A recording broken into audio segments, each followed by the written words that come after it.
বিয়ের আগে তো কত সুন্দর তুমি আমার সাথে থাকতে, আমার সাথে কথা বলতে, আমাকে টাইম দিতে, আর এখন কথা বলার সময় নেই তোমার আমার সাথে।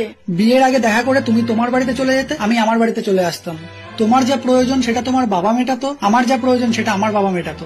কিন্তু বিয়ের পরে তোমার সমস্ত প্রয়োজন চাওয়া পাওয়া আমাকে দেখতে হয়, সেটার দায়িত্ব আমার উপরে। আর সেই চাওয়া পাওয়াটা পূরণ করতে গিয়ে আমাকে বেশি কাজ করতে হচ্ছে, বেশি সময় দিতে হচ্ছে। আর সেটার জন্য তোমার মনে হচ্ছে আমি বদলে গেছি।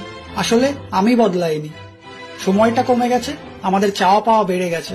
আগে তুমি রাগ করলে তোমার রাগ ভাঙাতে পারতাম, এখন তুমি রাগ করলে সেই সময়টা আমি পাই না যে তোমার রাগটা ভাঙাবো। আর বিয়ের পরে কঠিন বাস্তবটা সামনে চলে আসে, তখন মনে হয় সেই মানুষটা বদলে গেছে, ভালোবাসাটা কমে গেছে।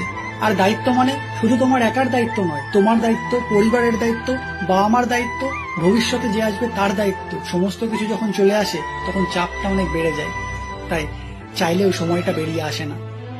বিয়ের আগে দায়িত্বটা সবার সমান থাকে না, সবাই পরিবারের দায়িত্বটা কাঁধে নিয়ে তারপরে প্রেম করতে যায় না। প্রেম করার পরে, বিয়ের পরে, তারপরে সমস্ত দায়িত্বটা তার কাঁধে আসে।